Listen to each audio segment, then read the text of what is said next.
Pengacara Ibtu Rudiana, Elza Syarif membocorkan keberadaan handphone milik Vina. Handphone Vina menjadi kunci atas kebenaran kasus Cirebon 2016. Keberadaan HP Vina kini disimpan kakaknya, Marliana, atau polisi. Isi handphone Vina menjadi kunci utama dalam membongkar kebenaran kasus Cirebon 2016. Data hasil ekstraksi handphone tersebut menguatkan alibi pihak terpidana bahwa motif kasus Vina Cirebon adalah kecelakaan, bukan pembunuhan. Pasalnya dalam handphone tersebut terdapat percakapan antara Vina dengan temannya Widya Sari. Percakapan terjadi pada pukul 22.14 waktu Indonesia Barat, Sabtu tanggal 27 Agustus tahun 2016. Padahal berdasar hasil sidang, 8 terpidana kasus Vina melakukan penganiayaan mulai pukul 21 waktu Indonesia Barat.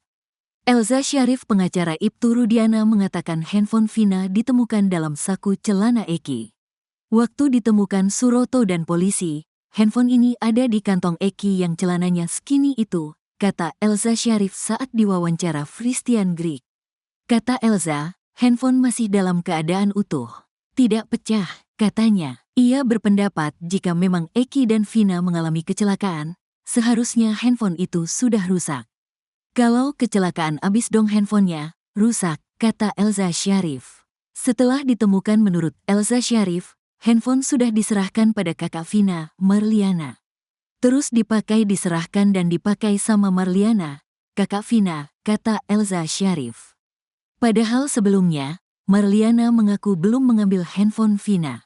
Menurutnya, setelah sidang selesai tahun 2017, ia memang sudah disuruh mengambil handphone Vina. Waktu itu dikasih tahu kita harus ambil di Bandung. Bukan gak dikasih izin. Jadi ngambilnya ke Bandung. Waktu itu orang tua saya tidak mampu untuk ke Bandung. Tidak mengetahui area Bandung seperti apa. Bandungnya di mana? Kata Marliana dikutip dari YouTube Nusantara TV. Marliana menerangkan ia tak diberitahu lokasi pengambil handphone Vina. Pengadilannya atau mana? Surat suruh ngambil HP adik saya. Bapak saya mau ambil, dia dikasih tahu ngambilnya di Bandung saat itu.